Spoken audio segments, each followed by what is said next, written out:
Abra su Biblia en Efesios capítulo 6, versículo 13 al 20. Entramos en nuestra etapa final y va a ser interesante lo que hoy Dios nos enseñe. Es un tema que como ya lo están viendo en pantalla, la armadura de Dios. Es un tema en lo personal que me gusta mucho, pero se me dificulta demasiado. El repasar las partes, el que refleja cada uno de ellos, la verdad es un punto que a través de mi vida cristiana lo he leído, lo he aprendido, pero difícilmente se me queda ahí a veces plasmado, pero hoy Dios me ayudó a entender un punto y es lo que hoy vamos a entender. Leemos Efesios capítulo 6, versículo 13 al 20 y dice así la palabra de Dios. Por tanto, toma toda la armadura de Dios para que podáis resistir en el día malo y habiendo acabado todo, estar firmes. Estad pues firmes, ceñidos vuestros lomos con la verdad y vestidos con la coraza de justicia y calzados los pies con el apresto del evangelio de la paz. Sobre todo, toma el escudo de fe, con que podáis apagar todos los dardos de fuego del maligno, y toma el yelmo de salvación y la espada del Espíritu, que es la palabra de Dios, orando en todo tiempo con toda oración y súplica en el Espíritu, y velando en ello con toda perseverancia y súplica por todos los santos y por mí, a fin de que al abrir mi boca me sea dada palabra para dar a conocer con denuedo el misterio del Evangelio, por el cual soy embajador en cadenas, que con denuedo hable de él como debo hablar.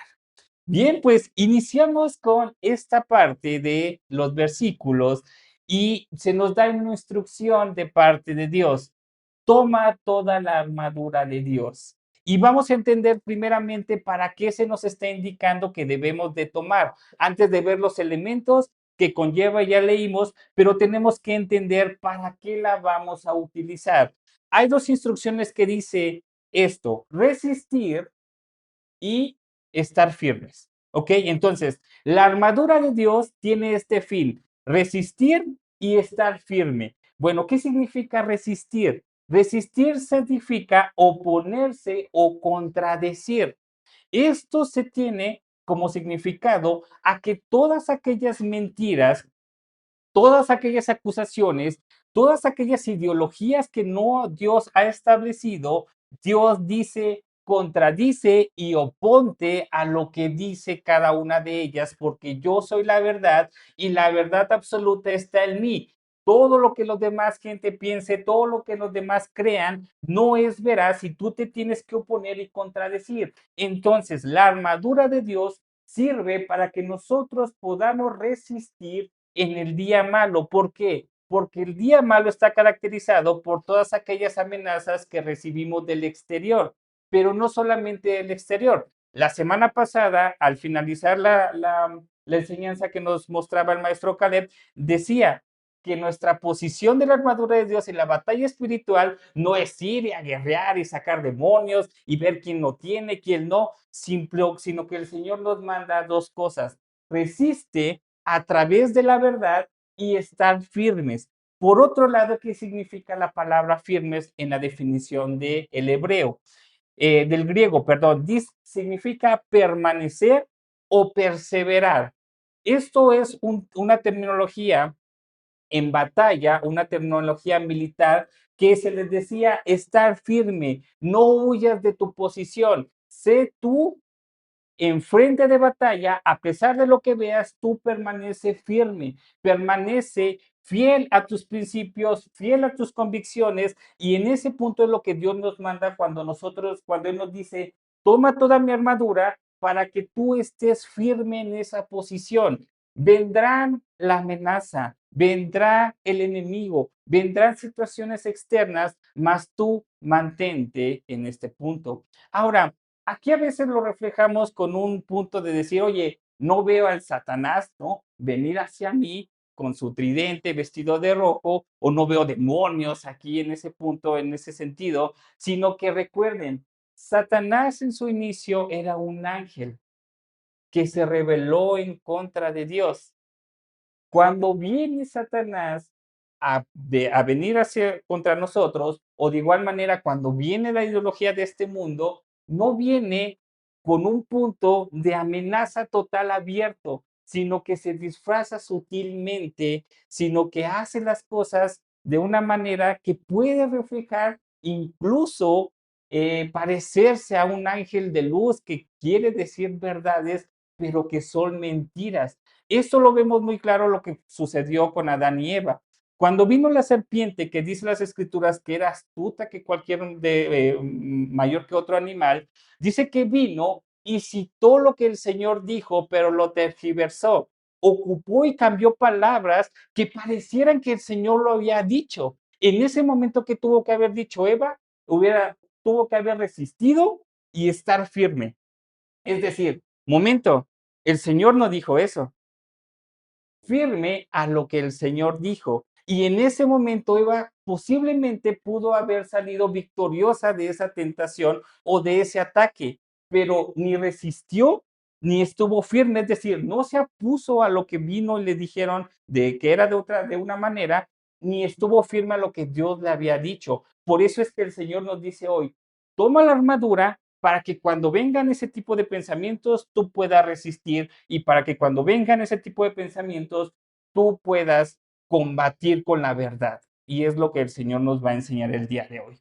Ahora, para entender un punto también este tema, no sé si usted sabía que Pablo era un ciudadano romano. ¿Por qué le doy este contexto? Porque Pablo estaba muy caracterizado, muy familiarizado con términos romanos. Él, su día a día era ver cada día a los romanos y entonces nos hace esa analogía respecto a la armadura de un centurión o de un soldado romano para que nosotros podamos entender cómo es que nos tenemos que vestir de esta armadura. Fíjese lo que dice en Hechos capítulo 16 y 37, dice, Pablo, siendo ciudadano romano, cuando llegan y lo apresan, cuando llegan y lo capturan, dice que tuvieron miedo al oír que era romano. Entonces puedes decir, oye, espérame, ¿Pablo era judío o era romano?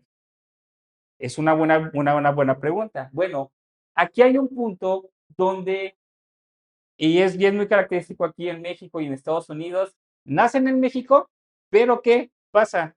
A veces migran a Estados Unidos y toman la ciudadanía estadounidense, ¿cierto? Bueno, lo mismo pasa con Saulo en ese momento, que se llama Pablo.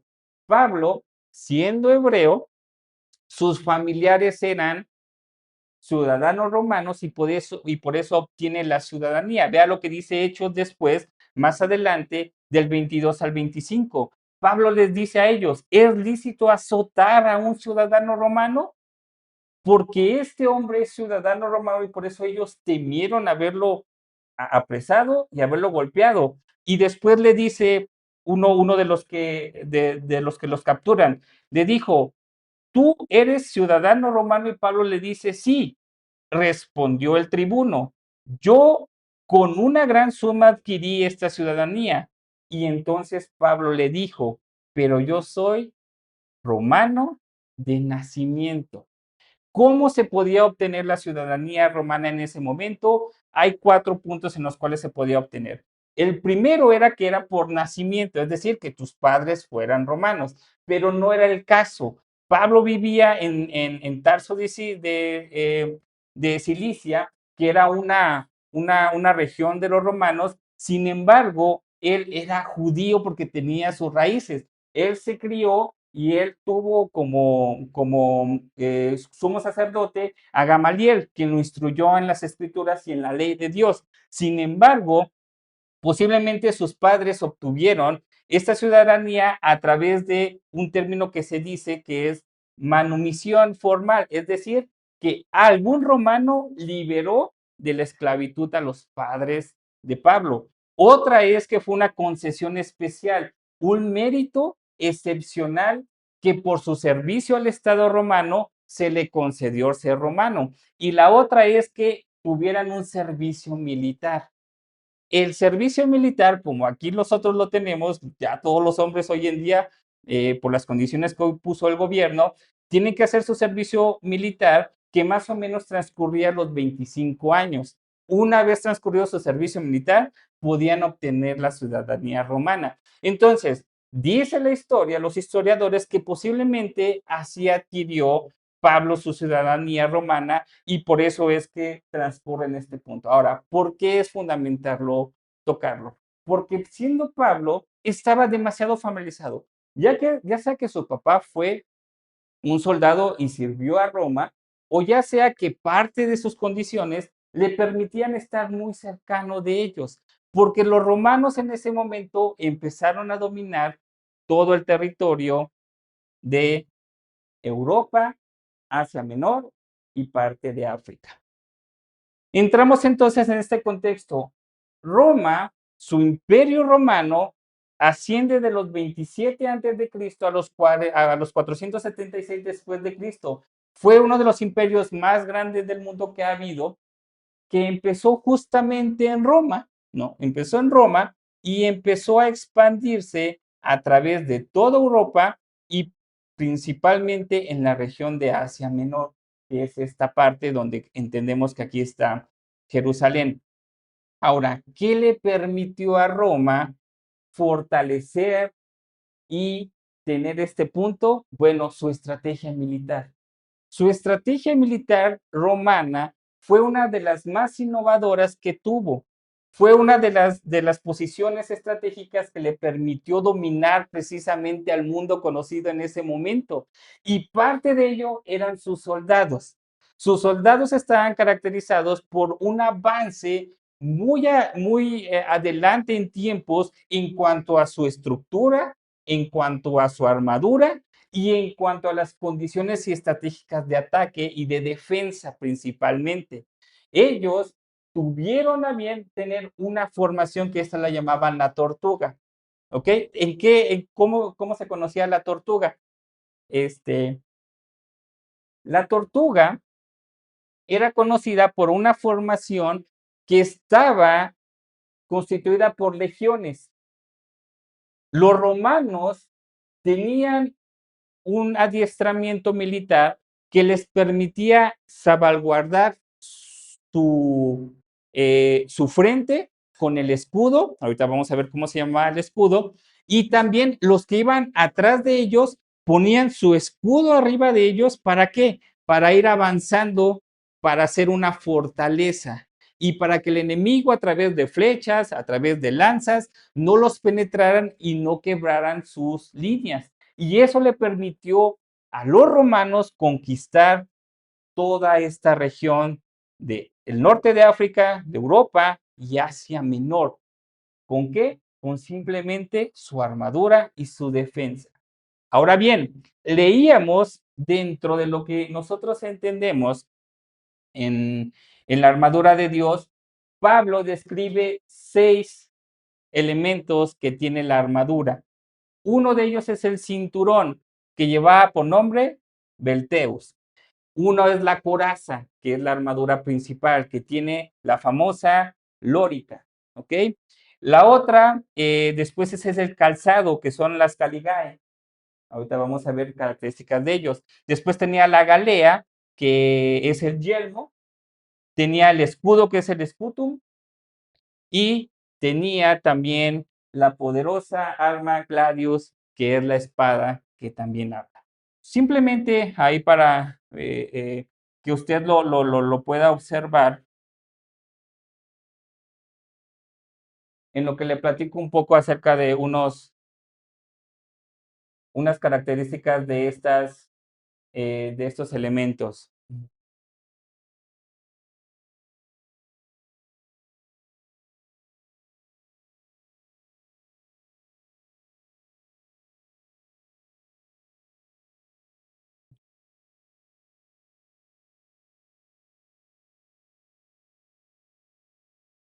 Ok,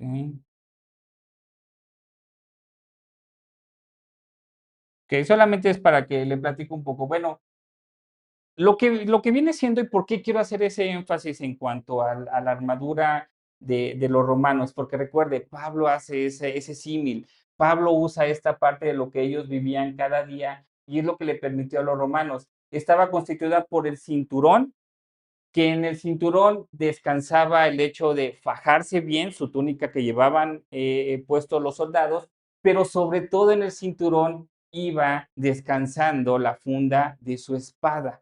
¿Ok?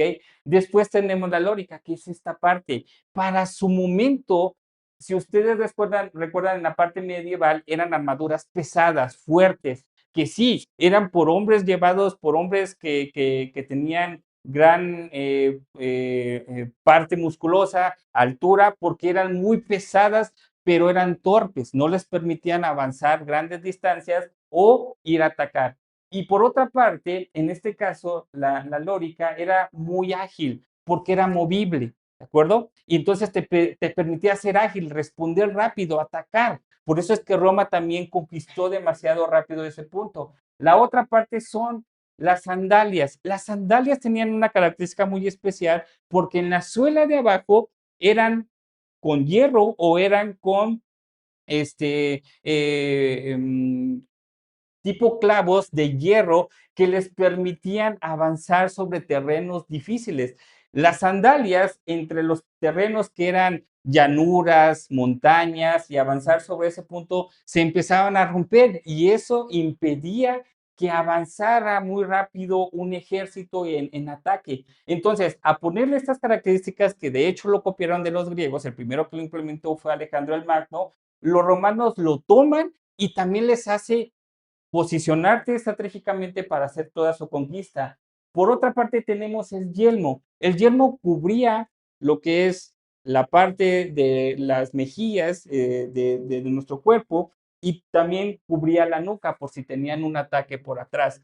Pero también era una característica muy especial lo que conocemos como esta parte. ¿Por qué? Porque hacer visiblemente la gente reconocía a un romano y sobre todo a un soldado y le tenían respeto. Y su escudo era lo principal para que era la defensa en este punto, el escutum. El escutum tenía una característica muy especial. El escudo tenía una característica que medía cerca de 1 metro, o sea, casi me cubría a mí, ¿no? Cerca de 1 metro, pero pesaba 8 kilos. Era muy pesado en sí transportarlo, pero como vieron en la formación del ejército romano, lo que permitía era cubrirse a sí mismo hacia el frente, pero si se hacía con tu hermano al lado o con su soldado amigo al lado, compañero, cubríamos diferentes frentes. También es parte de lo que el Señor nos quiere enseñar para la armadura. Ahora, vea los componentes que tenemos aquí y lo que hace el Señor a través de lo que habla Pablo, es reflejarlo con cada una de las posiciones que tenemos que nosotros ver. Vamos a entender ahorita un punto que todo es cristocéntrico, todo esto apunta a Cristo. Pero antes que eso, le voy a enseñar por qué una armadura. ¿Por qué un cristiano tiene que llevar una armadura? ¿Por qué un cristiano tiene una armadura? ¿Y para qué? El mismo Pablo nos contesta esta pregunta en 2 Corintios 10:3 y nos dice, pues, aunque andamos en la carne, no militamos según la carne, porque las armas de nuestras milicias no son carnales, sino poderosas en Dios para la destrucción de fortalezas. Y aquí está el punto esencial en el versículo 5. Derribando argumentos y toda altivez que se levante contra el conocimiento de Dios y llevando cautivo todo pensamiento a la obediencia de Cristo. Para eso tenemos nosotros la herramienta, para eso tenemos nosotros la armadura de Dios, para derribar todo argumento en altivez que se levante en contra de Cristo. Esto comúnmente es conocido como la apologética. Ya después entenderemos y ojalá nuestro maestro Caleb nos enseñe un poco de esta parte para que usted entienda cómo defender su fe. Pero le adelanto un poco en este aspecto. ¿En qué es este punto? Si usted a alguien llega que usted no conoce, le dice, ¿por qué eres cristiano? En el trabajo, en la escuela, en las situaciones, se le dice, ¿por qué eres cristiano? ¿Por qué crees en Dios? demuéstrame que Dios existe, demuéstrame que Jesús vino a esta tierra y verdaderamente fue un hombre que murió en la cruz, según tu creencia, y por ello tú has sido libertado y fuerte. ¿Tenemos la capacidad para nosotros contestar ese tipo de preguntas? O si no, cualquiera va a decir, oye, ¿tú por qué crees en la familia? ¿Por qué no tú no tienes una posición respecto a la ideología de género? ¿Y por qué tú no crees ciertas cosas o por qué tú defiendes tales cosas? Bueno, el Señor precisamente nos da esa armadura para que estemos firmes en el momento que alguien venga a cuestionar nuestra fe, que se levante en contra de Cristo, del conocimiento de Dios, y para que toda obediencia nosotros la estemos sometiendo a Cristo. Después en 2 de Timoteo 2:13 Pablo nos dice, tú pues sufre penalidades como buen soldado de Jesucristo. Ninguno que milita se enreda en los negocios de la vida a fin de agradar a aquel que lo tomó por soldado. Mis hermanos, no sé si usted ha tenido la oportunidad de conocer a alguien que es militar o alguien que estuvo en la naval, en la milicia. Bueno, después le platicaré un poco también un deseo que yo tuve en mi corazón muy grande, al igual que también Caleb nos mostraba el hecho de los exámenes que hizo. Yo hice exámenes para entrar al colegio militar y gracias a Dios que cree, los pasé, pero no duré mucho. Ya después le platicaré esa parte. Si no, hoy no estaría aquí, ¿eh? Esto ténganlo por seguro. Por eso es que amamos la soberanía y la voluntad de Dios. Pero yo no duré mucho, ¿ok? Pero bueno, aquí voy con ese punto. En el poco tiempo que estuve ahí, los soldados, o en ese caso los cadetes, los que se preparaban para ser militares, no tenían conexión con el exterior. No había celulares, no había telefonía, no había nada que tú supieras lo que estaba pasando en el exterior. Posiblemente en el exterior explotó una pipa, tu mamá se enfermó, pasaron diferentes situaciones, pero todo lo que surgía cuando estábamos nosotros en la milicia no lo sabíamos. Estábamos totalmente enfocados a lo que éramos, a ese punto de una preparación. Bueno, cuando el Señor habla a través de lo que escribió Pablo a Timoteo, nos dice, ningún soldado de Jesucristo se enreda con los negocios de la vida. Y es un llamado para cada uno de nosotros. Nosotros como hijos de Dios ya no nos tenemos que enredar en qué creen, en las cosas de este mundo. Ya no somos nosotros, ya no nos debe importar lo que este mundo haga, lo que este mundo ejerza, prepare, que de esa parte, no, nosotros enfocado a lo que Dios nos ha mandado hacer como buenos soldados de Jesucristo. Cuando usted vea a un soldado, créame que poco tiene que ver con el exterior cuando esté en su preparación como cadete. Y así tenemos que ser nosotros. No tenemos que tener conexión con el mundo porque ahora hemos sido apartados para esa parte.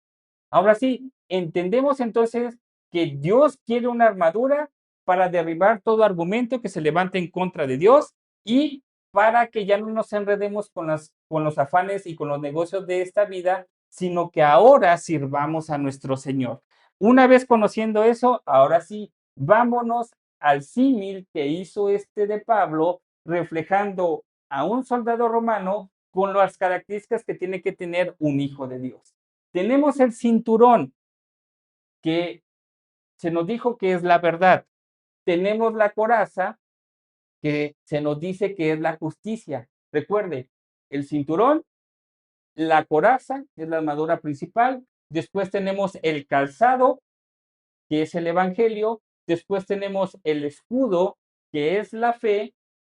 Después tenemos el yelmo, que es la salvación, y finalmente tenemos la espada, que es el Espíritu Santo, y en este caso es la palabra de Dios. ¿Ok? Claro, ¿verdad?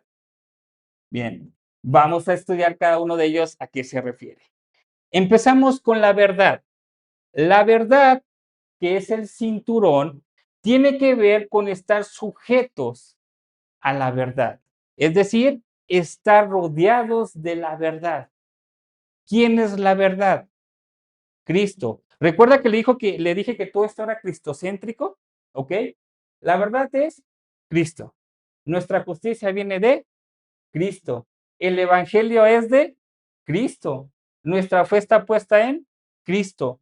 La salvación viene de Cristo y la palabra de Dios con su espíritu que nos dejó, ¿de quién proviene?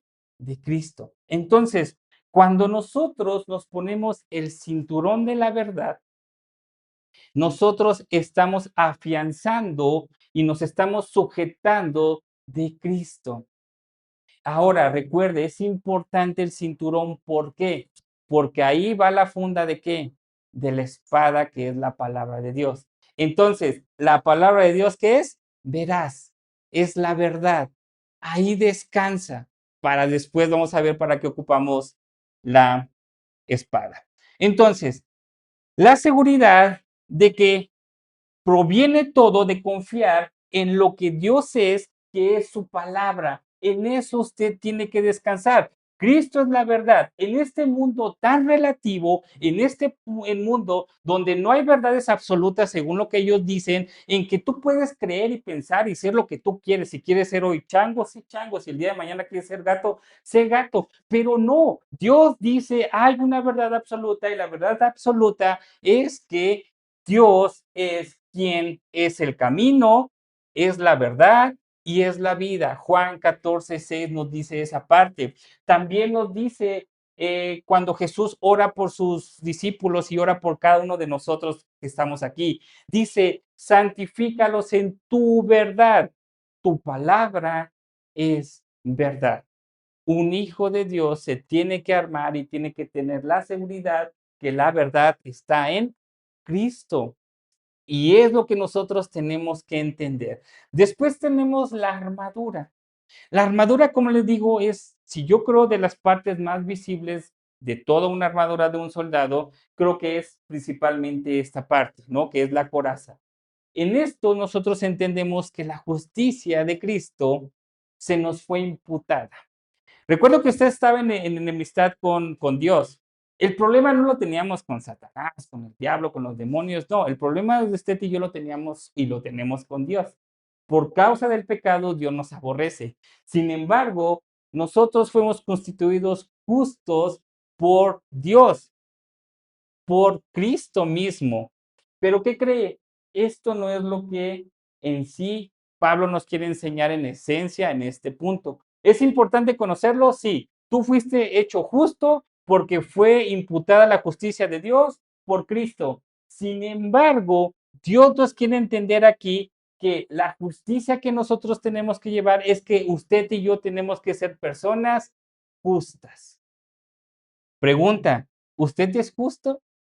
Cuando hablamos referente a la justicia, es decir, si tiene 2 hijos y usted tiene 10 pesos, lo justo que sería darle 5 a uno y 5 a otro. ¿Exacto? Pero a veces la justicia, por eso dicen que es ciega, porque a veces usted sabe que un hijo tiene más necesidad, entonces a él le da 7 y al otro le da 3. A los ojos de que le da 3, ¿cómo cree que lo marque? Como injusto. Oye, ¿por qué a mi hermano le da 7 y a mí 3? ¿Cierto?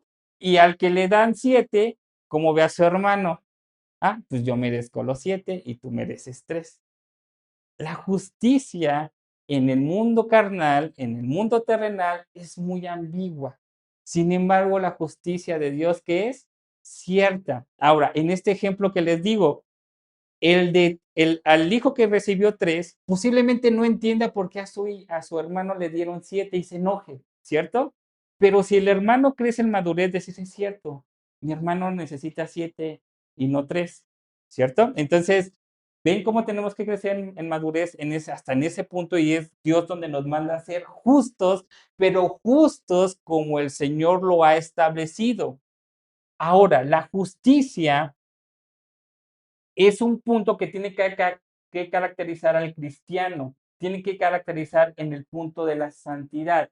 Los que andan en santidad tendrán más confianza para resistir la tentación. Si nosotros fuimos vestidos con la justicia, con la coraza, nosotros tenemos que andar en justicia y la justicia se refleja también en santidad. Santidad en lo que pensamos, santidad en lo que decimos, santidad en lo que hacemos. Y la armadura, que es la coraza, protege algo muy esencial, que es el corazón y que es el estómago. Se dice que en el corazón, haciendo el símil, haciendo la analogía, en el corazón albergamos lo que nosotros somos. Y las emociones, ¿de dónde vienen? Regularmente cuando usted se enoja, ¿dónde se ve reflejado comúnmente? En el estómago, ¿cierto? Nos sentimos estreñidos, a veces nuestro estómago no funciona bien. ¿Por qué? Porque precisamente ahí están las emociones. Le platico en lo que se restablece ese punto. Entonces, la justicia también va a proteger nuestro corazón y nuestras emociones. ¿Es necesario a veces enojarnos por ciertas situaciones que vivimos cada día? La verdad es que nos enojamos de a gratis, mis hermanos. Nos enojamos y a nosotros mismos nos estamos acarreando dolores. Nosotros mismos nos estamos enfureciendo por cosas que son tan prácticas, tan sencillas de resolver, y eso mismo hace que se haga más complejo en nuestra vida, y por eso el Señor dice, hijo, controla. No por la otra persona, no porque la otra persona tenga razón o no, por ti. Porque si tú estás mal, si tú estás batallando con eso, entonces va a ser perjudicial para ti. Pero en caso, si tú no te emocionas, si no metes las emociones de por medio, si no dejas que las emociones dominen tu mente, dominen tu corazón, vas a ver que va a ser mucho mejor. Tenga cuidado, por eso es que también el Señor nos manda a ese punto de ser santos en cuanto a lo que hay en nuestro corazón, como hay en nuestras emociones, que es el tema principal de ser justos. Avanzamos después con el tema, ahí acompáñenme con sus Biblias para que no pierda usted visión. Vamos ahora con lo que es Efesios 6:15. Efesios 6:15 nos habla sobre dos cosas: las sandalias, que es el Evangelio, y el escudo, que es la fe. Acompáñenme a sus Biblias en Isaías capítulo 52, versículo 7. Isaías capítulo 52, versículo 7, y vamos a hablar un poco del Evangelio. Un cristiano también tiene que estar caracterizado principalmente por andar en el Evangelio, porque sus pisadas estén sobre el Evangelio. Si las sandalias es el Evangelio, es decir, tu caminar, hijo, tiene que estar sustentado ¿en qué? En el Evangelio. Tienes que descansar tu pie ¿en qué? En el Evangelio. Y la pregunta es, ¿qué es el Evangelio? El Evangelio alguien lo puede decir como las buenas nuevas. ¿Las buenas nuevas de qué? Leemos Isaías 52:7. Dice, cuán hermosos son sobre los montes los pies del que trae alegres nuevas, del que anuncia la paz, del que trae nuevas del bien, del que publica salvación, de que dice a Sión, tu Dios reina. Nosotros como hijos de Dios tenemos que estar caracterizados en dos cosas. Uno, descansar en cada pisada sobre el Evangelio, y dos, estar prestos a anunciar ese Evangelio. La pregunta es, ¿sabe qué es el Evangelio de Dios? El Evangelio de Dios, la referencia más pronta que tenemos es que son las buenas nuevas.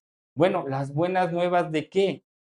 Juan el Bautista empezó a avisar acerca de las buenas nuevas, y efectivamente Juan dijo, arrepentíos y convertíos, porque ha de venir el Cristo. Y Cristo fue quien tomó la totalidad del Evangelio. El Evangelio se resume en esto: la vida, que es decir, la encarnación y la vida de Cristo, su muerte, su resurrección y su ascensión. ¿Por qué vivió? ¿Por qué murió? ¿Por qué resucitó? ¿Y por qué ascendió a los cielos? Todas esas respuestas es el Evangelio, que conllevan un estudio muy detallado, pero lo que usted se tiene que quedar con el Evangelio es que Cristo tuvo que venir a morir por mis pecados para el rescate de todos los pecadores, para todo aquel que cree en Él y tenga vida eterna. Y es por Jesucristo que tenemos vida eterna, pero lo que predomina es el arrepentimiento de pecado. Tu pecado, como ya lo veíamos a principio de Efesios, lleva la consecuencia a la muerte, y Dios tomó tu lugar a través de su Hijo Jesús, que se sacrificó y satisfizo la justicia de Dios para que no viniera la condenación del pecado, que es la muerte sobre ti, sino que Cristo se puso, fue propicio a tu pecado y por eso hoy tú tienes vida eterna. Eso es el evangelio. ¿Lo predicamos? Yo creo que a veces no. A veces le decimos a la gente, Cristo te ama, Dios te ama así tal como eres, pero eso no es el evangelio. El evangelio es, eres pecador, Dios te aborrece. Pero ¿sabes qué? Si hoy vuelves tus pies, si hoy tú humillas delante de tu Dios y te arrepientes de tus pecados y vuelves a los caminos de Él, Dios te salva. Y son buenas nuevas porque nos dan vida eterna. Y eso es otro que tiene que caracterizar en el punto de las sandalias. ¿Recuerda que tenía las sandalias abajo? Hierro. ¿Para qué? Para resistir el camino, para soportar el camino. Mis hermanos, el camino del cristiano no es fácil. No es un trayecto de 100 metros, no es un trayecto de 1 kilómetro. Es un trayecto largo, pero que con Cristo se hace sencillo. La vida cristiana es muy sencilla. Créame, la vida cristiana es muy sencilla. Llevarla a la práctica es lo difícil, pero es muy sencillo. El Señor te dice, ama, perdona, ora por tus enemigos, vive una vida recta, justa, piadosa. ¿Es difícil? No, pero nosotros lo hacemos difícil. Ahora tenemos el escudo de la fe. El escudo de la fe, recuerde un punto importante, es imposible agradar, sin fe es imposible agradar a Dios, ¿ok? Y todo lo que no es de fe es pecado. Vamos a ver en este punto. La fe es la confianza en la justicia de Cristo, que Él murió por nuestros pecados, que nos guarda de la ira de Dios principalmente. Recuerde, a veces tenemos la creencia que Dios nos salvó de Satanás, de que nos va a llevar al infierno, Satanás. Pero ¿quién dice en las Escrituras que va a arrojar al infierno? Dios mismo. No Satanás, Satanás va a estar acusando, sí, se lo merece, mándalo al infierno, pero él no nos va a mandar. Quien nos va a mandar, según las escrituras, es Dios. Cuando nosotros ponemos nuestra fe en Jesucristo, Jesucristo se pone delante de nosotros. Y Dios, si nos viera a nosotros, nos agarraría y nos destruiría. Pero Dios ve delante de nosotros a Cristo. Y por eso es que dice, hijo, te perdono porque has puesto la confianza en mi hijo. Ahora, la paz es la reconciliación con Dios en Cristo. Recuerde, Dios y nosotros estábamos enemistados por el pecado. Cristo viene, nos reviste, nos limpia con su sangre de todo pecado para que nosotros podamos presentarnos puro delante de Él. Por eso es que la fe, su fe tiene que estar puesta en Cristo. La próxima vez que alguien le pregunte y le digan, ¿por qué es cristiano? ¿Por qué tienes tu fe en Cristo? Nada más conteste, porque me quiere librar de Dios mismo. Y créanme que con esa respuesta la gente se va a destantear. Va a decir, ¿cómo? Entonces, ¿tu Dios te quiere matar? ¿Tu Dios te quiere destruir? ¿Y cuál va a ser su respuesta? Sí, a causa del pecado. Sin embargo, Dios ha provisto a su Hijo unigénito para que esté delante de mí y Él murió por mis pecados y por eso es que yo tengo hoy nueva vida. Y la fe en Jesucristo apagará los dardos de los enemigos. ¿Cuántas veces usted te ha escuchado y decir, véngate, búrlate, habla mal de una persona, ten mal pensamientos, codicia, prueba, experimenta, que nadie te detenga? Bueno, esos son dardos que lanza este mundo. Veíamos la semana pasada con el maestro Caleb que vienen las acechanzas o las tentaciones de tres frentes. Uno viene del mundo, de las ideologías de este mundo. No eduques hacia tus hijos. No les enseñes la Biblia. Déjalo que él decida. ¿Cómo es posible que un niño no pueda manejar, pueda tener licencia hasta los 18 años, pero que sí pueda decidir su sexo antes de esa edad? ¿Cómo creen que es esa parte? Es totalmente algo que no, que va en contra de lo que Dios ha establecido. Por eso es que nosotros ponemos ese escudo, esa barrera, para que sean protegidos. Y por eso es que apagará esos dardos, esos pensamientos, esas incitaciones, esas invitaciones que a veces recibimos, que dicen, no está mal, prueba. hazlo, ve, experimenta. No te va a pasar nada, nadie se va a dar cuenta. Eso nada va a ser un secreto. Te vas a salir con la tuya. Pero eso es lo que a veces el enemigo simplemente siembra para que nosotros dudamos de ese punto, y es donde el Señor dice: mantente firme en mí, mantente firme en mis mandamientos, en mis instrucciones, para que hagas mi perfecta voluntad, y es lo que va a acontecer el día de mañana. Por eso es que hablamos sobre la apologética, que es la defensa de nuestra fe. ¿Por qué creemos lo que creemos? No estamos sustentados en una fe que levita o que simplemente no tiene un sustento, sino está fundamentado científicamente, con veracidad, con pruebas que permiten que lo que nosotros creamos podamos el día de mañana poderlo sustentar a través de la verdad. Y tenemos los últimos dos elementos, la salvación y la palabra de Dios, ¿ok? Que es su espíritu. La salvación está en el casco. ¿Dónde vienen los principales ataques cuando nosotros entendemos lo siguiente? Cuando tenemos dudas, cuando viene el desánimo. No sé si le ha pasado que algunos de sus conocidos, familiares, le dicen: ¿tú qué crees en Dios? Y ve cómo te va. ¿Tú qué crees en Dios? Y ve cómo está tu familia. ¿Tú qué crees en Dios? Y no sanas o no sales de esa misma situación.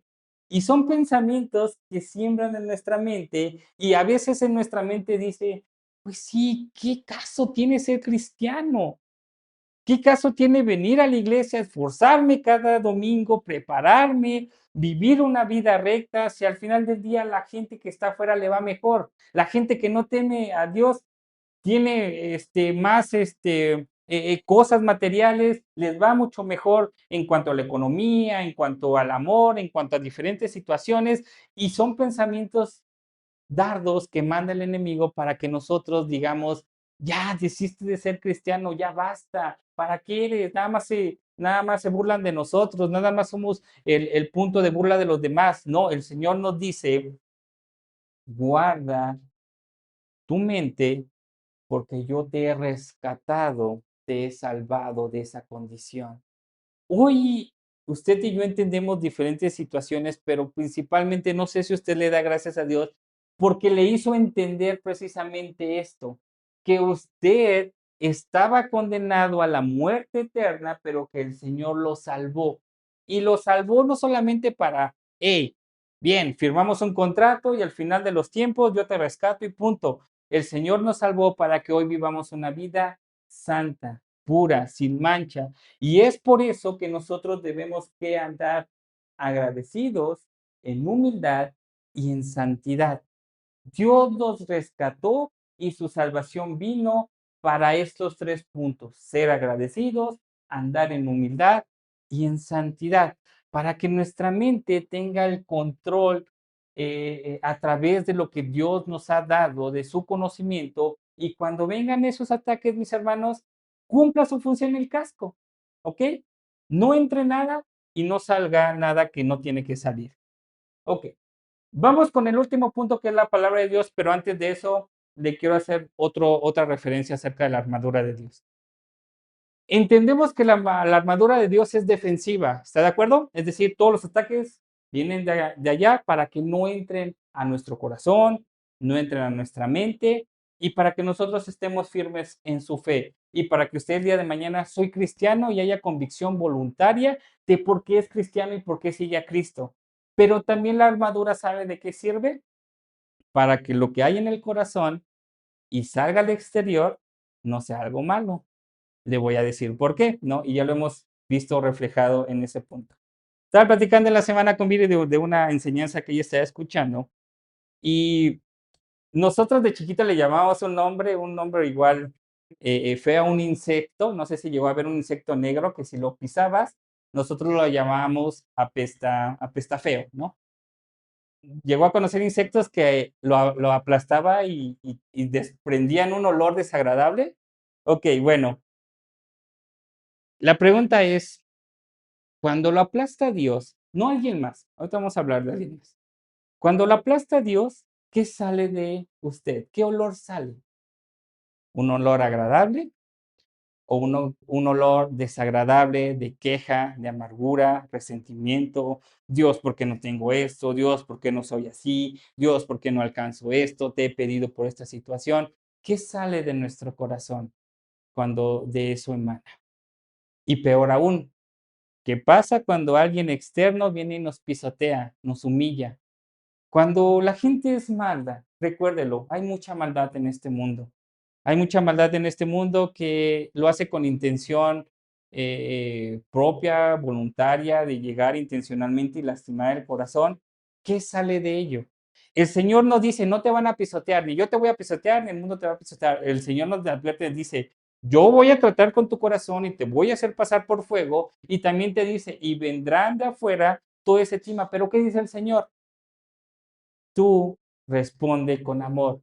Y la armadura de Dios también es para eso, para que cuando quiera salir un mal pensamiento, una venganza, cuando quiera venir y que de su corazón quiera salir alguna mala palabra, la armadura no lo permita. Y recuerde que es de Dios, para que ni de aquí salga para afuera, ni lo de afuera penetra su corazón. ¿Está de acuerdo? Fortalezcamos en la armadura de Dios en ese punto. Y ahora sí, por último, tenemos la palabra de Dios, el único elemento que puede ser usado tanto a la defensiva como a la ofensiva. Y entonces unos ya se empiezan a frotar la mano y dice, por fin, ahora sí, me voy a poder defender, que es todo lo que queremos hacer. Cuando alguien nos dice algo, lo primero que queremos hacer es que defendernos, atacar, ofender. Pero no, la palabra de Dios se usa en contra de la tentación. ¿Qué hizo Jesús cuando vino Satanás y lo tentó 3 veces? Le citó 3 veces la palabra de Dios. Y con la palabra de Dios no pudo sucumbir nuestro Señor Jesucristo ante la tentación. ¿Qué tenemos que hacer nosotros? Con la palabra de Dios, no pecar, no sucumbir ante la tentación. Cuando venga el pensamiento de que sí, podrías tener a alguien mejor, o sí, si robas te va a ir mejor, ¿eh? Nadie se va a dar cuenta, eres muy astuto, eres muy hábil con los números, nadie se va a dar cuenta. Puedes poner horas extras en tu trabajo o decir esa parte en ese sentido, no te preocupes, nadie. Y el Señor dice, hijo, con mi palabra contrarresta eso. No robarás, no mentirás, no codiciarás, no adulterarás, no mentirás. Entonces el Señor nos está diciendo, defiéndete, porque con la espada defendemos, atacamos, pero ¿qué también cree que qué? Comemos? La espada la ocupaban para cortar su alimento, para cortar una fruta y de allá comían. Entonces también de la palabra ¿qué? Nos alimentamos, abrimos camino con la palabra de Dios, cortamos aquellas ramas, aquellos puntos donde también está el camino está feo. Nosotros vivimos cada día unos atravesando los peligros y los días malos a través de la palabra de Dios. Pero que no le pase lo siguiente, mi hermano. No saque su palabra, que es su lengua, que son sus pensamientos, que son sus acciones, como el buen Pedro, ¿no? A la primera provocación que hizo Pedro, literal, sacó la palabra y se llevó la oreja de Malco. ¿Sí? ¿Recuerda ese punto? Bueno, ¿cuántos somos así? ¿Cuántos somos a la primera provocación? Mira, ahora sí, ¿no? Este, como hay un reel ahí, ¿no? De decir, a la primera que me dices, estaba esperando que me dijeras eso para, mira, luego rebanarte la oreja, ¿no? ¿Cierto o no? A veces somos y sacamos la espada y queremos sacar la espada como Pedro. Bueno, no, mis hermanos. La espada tiene que ver con estas dos imágenes. Uno, la espada de Dios abre nuestro corazón. Dice Hebreos 4:12, la palabra de Dios es viva y eficaz y más cortante que toda espada de 2 filos y penetra hasta partir el alma y el espíritu, las coyunturas y los tuétanos, y discierne los pensamientos y las intenciones de su corazón. Cuando usted ocupa la palabra, no es para atacar, es para abrir su corazón y ver qué hay ahí. ¿Qué ha escondido en esa cajita? ¿Qué es lo que el Señor le ha demandado que cambie, que se santifique, que corrija, que medite? Pero usted no ha querido. Bueno, la palabra de Dios viene a nuestro corazón, lo abre y nos deja ver que hay en ello odio, amargura, resentimiento, queja contra Dios, porque no he alcanzado, porque no he hecho lo que he querido, me he propuesto. Bueno, para eso es la palabra de Dios. Y el segundo punto es lo que hizo nuestro Señor Jesucristo. No sé si has visto o te has tenido la oportunidad de que prueban katanas, ¿no? La katana es un arma, una espada japonesa muy filosas, que a veces simplemente ponen la katana o ponen la espada y le avientan objetos. Y cuando le avientan objetos, ¿qué hace? La espada no se mueve. Viene la manzana y se parte en dos, porque el filo de la navaja es muy fuerte. Bueno, mis hermanos, cuando venga el ataque de alguien más, la ofensa, la ira, algún comentario, algún punto, no sea como el Peter y rebane orejas. Mejor con la palabra de Dios que resbale, mi hermano. Decía un pastor, sea de mantequilla, que todo le resbale. Que el mundo hace, deshace, le dice, se burla, es malo con usted, que se resbale. Que la palabra de Dios esté de por medio y listo. No es para atacar, es simplemente para descansar, ver nuestro corazón y poder combatir todos esos ataques. Finalmente, eh, le iba a enseñar la historia del buen Fidípides, pero se la voy a tratar de resumir. ¿Por qué? Los versículos finales, Pablo habla algo de algo hermoso. Y mis hermanos, algo que le rogamos a ustedes si estamos en sus oraciones, Dani, nuestro maestro Caleb, un servidor, nuestras esposas, es lo siguiente. Si en alguna vez usted se acuerda de nosotros, ore de esta manera, para que cuando nosotros abramos nuestra boca, demos a conocer la palabra de Dios, que es lo que hacemos ahorita. Lo hacemos con mucho gusto, con mucho gozo, con mucha reverencia a nuestro Dios. Pero si el mismo Pablo, siendo Pablo quien escribió la mayoría de las cartas en el Nuevo Testamento, pedía eso, cuanto más nosotros, que con denuedo hable el ministerio del Evangelio, para que sea embajador en cadenas. Recuerde, Pablo cuando escribió al principio de los Efesios estábamos diciendo que posiblemente estaba encadenado, estaba teniendo un arresto domiciliario, pero con denuedo, es decir, con valor, hablemos de nuestro Dios. Y también esa es nuestra oración para ustedes, para que usted, a través de estos 5 meses que Dios nos ha permitido aprender de su palabra, hablemos con denuedo y llevemos su palabra a ese punto. Ahora sí, le platico un poco de Filipides. Cuando los persas invaden Atenas, ellos llegaron a la playa de Maratón. De hecho, de ahí surge, no sé si usted tenía conocimiento, la palabra maratón. ¿Por qué son 42 kilómetros? Bueno, se cree que de la región de Maratón, de la playa de Maratón, hacia Atenas son 40 kilómetros aproximadamente. Ya después se instituyeron los 42, 196 kilómetros, hoy en día que se recorren para lo que recorre un maratón. Pero bueno, resulta que ganan esa batalla, la libran, pero los persas dicen, ¿saben qué? Perdimos esta batalla y vamos a ir a Atenas. Entonces, cuando el general manda a Fidípides hacia dar el aviso hacia Atenas, recorre 40 kilómetros sobre toda esa región, llega hacia Atenas y da el aviso, hemos vencido, pero vienen los persas a atacar Atenas, prepárense. Y en ese momento, Fidípides cayó muertos. ¿Cuántos nosotros estaríamos dispuestos de llevar el evangelio de esa manera? Usted y yo, no es porque nosotros somos especiales, usted es el vaso que el Señor ha elegido para llevar el evangelio, la palabra de Dios. Usted es la persona que tiene que anunciar a los demás. Usted es quien debe de predicar a los demás también en la calle, con sus vecinos, con los que le rodean en el trabajo. Debemos de llevar la palabra de Dios hasta la muerte. Estar dispuestos a llevar las buenas nuevas. Usted y yo tenemos que hacerlo día a día para cumplir lo que el Señor nos ha mandado hoy y que eso quede en su corazón. Y ahora sí, por último, solamente vamos a leer los últimos versículos de la epístola de Efesios para culminar con y cerrar con broche de oro. Efesios 21, 22, 23 y 24, simplemente los vamos a leer, que son las salutaciones de Pablo hacia los Efesios, y dice, para que también vosotros sepáis mis asuntos y lo que hago, todos os haré saber, Tíquico, Tíquico, sí, hermano amado y fiel ministro en el Señor, el cual envía a vosotros para esto mismo, para que sepáis lo tocante a nosotros y que consueles vuestros corazones. Pase a los hermanos y amor con fe.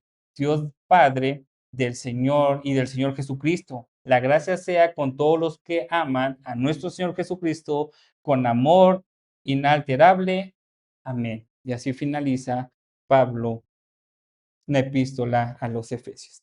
Entonces, entendimos, mis hermanos, como último comentario, que Dios nos ha dado la armadura de Dios para que nosotros podamos estar firmes en el Señor y para resistir a las tentaciones, para que podamos vivir una vida santa, piadosa y justa delante de Él. Para eso el Señor nos ha capacitado en ese punto. Acompáñenme a orar. Señor, gracias porque siendo un tema en el cual a veces es difícil ver tantos elementos, comprenderlos, tú nos has dado el entendimiento claro de tu palabra al saber qué es lo que quieres. Dios, yo sé que somos motivos a veces de todos ideología de estos mundos, de las tentaciones que nos podemos tener cada día, de las situaciones las circunstancias que nos puedan rodear, pero aún tú nos has puesto, Señor, y nos has mandado que nos pongamos esta armadura para que podamos descansar en tu justicia, podamos descansar en la salvación que tú nos has dado, podamos tener y puestos con la verdad que es Cristo, así también nuestra fe totalmente en Él, en tu Hijo amado, para que podamos resistir en el día malo, para que cuando venga la tentación, nosotros a través de tu palabra podamos, Señor, hacer frente y contrarrestar y oponernos a todas estas mentiras y mantenernos firmes en ti. Y ayúdanos también, Señor, a hacer ese punto de que con las sandalias que nos pone, Señor, que es tu evangelio, podamos llevar tu palabra a muchos para que también muchos te conozcan y vengan a arrepentimiento tuyo. Gracias, Dios, en el nombre de Cristo Jesús. Amén.